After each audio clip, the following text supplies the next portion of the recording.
How could I live half my life, more than probably, and not feel right in my body? Well, the feeling right in your body has two different components. One part is physiological, and the other part is a mindset. So the first part, the physiological. I have 3 specific memories in my lifetime that really speak to how I felt about my personal body image. Number 1 was a swimming pool experience. When I was at the swimming pool, and this was in 6th grade, the summer after 6th grade, and there was a girl there from my school, a high school student, so someone who was a few years older than me, who's just beautiful. And I noticed how she came every day at the exact same time. She left every day at the exact same time. And she had a regiment of beauty that she followed. And it was the first time that I noticed and thought to think critically or to look at myself and analyze my body. That's memory number 1. Memory number 2 has to do with modeling. As a kid, I grew up and I could sit and read my mother's JCPenney catalog, Sears catalog, Family Circle magazine, any magazine that my mother had, and I was just enamored with clothing and styles and magazines. And I thought, well, I'm so interested, I should consider trying to do modeling and get involved in this thing that I enjoy so much. And so I tried to do that. And when you try to go and enter into this field, what happens is that they put your face on a grid and they analyze it and they tell you where your dimensions are off. And then they measure your waist, your hips, your arms, your legs, your height, everything. And they tell you again where you are off. And I came to discover through all of their analysis that I had an athletic body type and that was not good for modeling. So that whole idea was fairly short-lived because I did not measure up. And so the third memory was a year after my second child's first birthday. So my second child had a first birthday, and I remember that day looking in the mirror and thinking I should look normal by now. I felt like I looked very distorted in the mirror. So this distortion was a little different than pre-pregnancies, but still distorted. And so it just perpetuated this idea that my body is not right.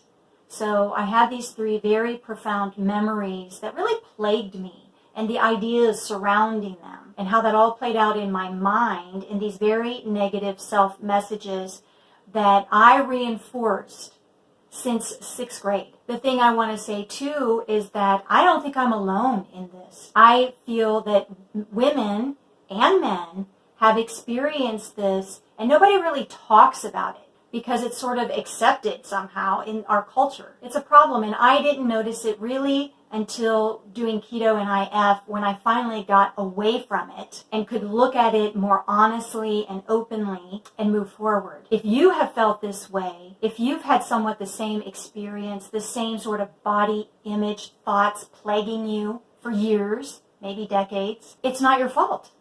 And we have been groomed for this way of living in our brains about ourselves in 3 different ways, at least. And I wanted to talk about the 3 main ones that I see. Number 1 is and we're talking about the physiological component here. Number 1 is the harmful dietary recommendations that came out beginning as early as the 1950s, 60s, 70s about high carbohydrates and low fat and even bad fats. Trans fats. This became the dietary recommendations. These recommendations do such harm to the body. And we are seeing that played out right now in our society. And the problem here is that when these recommendations started coming out, manufacturers began to really produce items for our grocery store shelves that contained this stuff. And so our parents and our grandparents bought the merchandise on these shelves. They did not know better. They trusted the recommendations. Now in the last few decades really, we are really seeing a lot of doctors and scientists coming forward and saying these recommendations are almost the opposite of what we really needed to hear. And there's a lot of evidence mounting against these old recommendations. So this was very harmful to us, and we bought into it. By the 1980s, these dietary recommendations had become regulated in schools, in nursing homes, in jails, really hospitals, any public setting. And it's still in play today. If you have to have a stay in the hospital, you just look at what they feed you. Okay, this is all a part of the recommendations. These recommendations don't make you well. Number 2 is the advertising. So we have the advertising of these very foods, and the thing is that these foods are highly addictive. They are highly processed. So we have highly processed grains, sugars, and fats, and all of these build an addictive appetite. These things are very toxic. So we have this advertising component. That's number 2. Number 3, we have these weight loss programs that were raised up and saluted by Good Morning America, USA Today, etc. These weight loss programs fail in the maintenance portion. I'm not saying that you couldn't lose weight on these programs, and what I'm talking about here is Weight Watchers, which came out in 1963.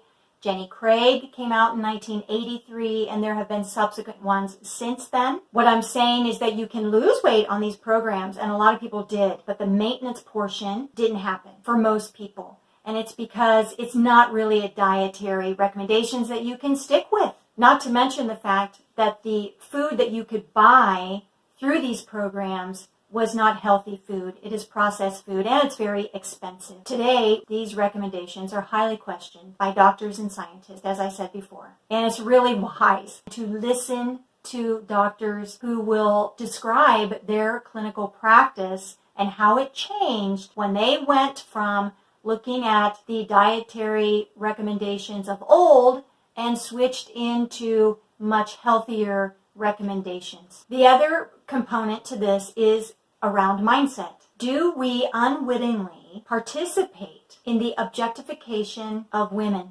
of men? I think most of us have. The body is how we show love to others. That's the purpose of the body. That's why we have it. Think about a smile, a pat on the back of encouragement, a hug, even a high five. Or what about giving birth? Or what about work, tending a garden? These are all things we do with our body, and these things are the purpose of our body. Now notice, I did not mention sex. Sex is something we do with our body.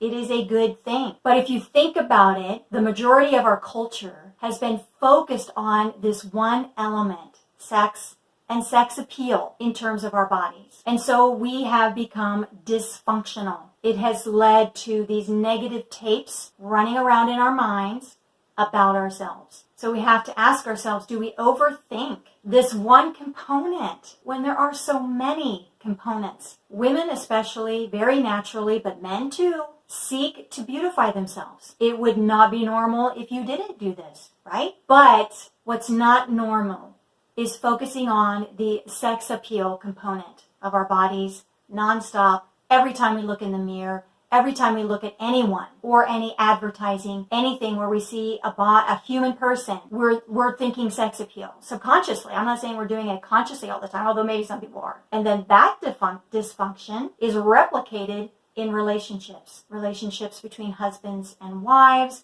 and etc. So this really plays out in a very, very negative way. So what do? We fix what we're eating. We no longer follow these faulty dietary recommendations. When I started doing keto and IF, that was a release factor for me to really gain some objectivity in this whole arena, and I feel free. Number 2, we stop sending ourselves these messages, and instead every day we recognize the body is multifaceted, and its full purpose is to show love, and it shows this love in all sorts of ways. So we want it to be strong. And yes, we seek beauty. This is all normal. But we've gotten lost. We just need to work on it. We need to be mindful of what's going on out there. We need to acknowledge it. We need to be honest. We need to be frank about it, because we're causing a lot of dysfunction. We need to focus on these other areas. We need to highlight it in our lives.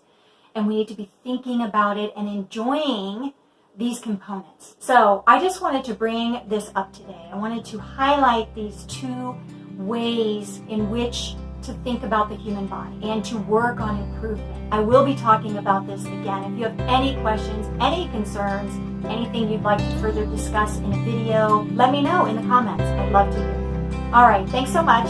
Have a great day. Bye.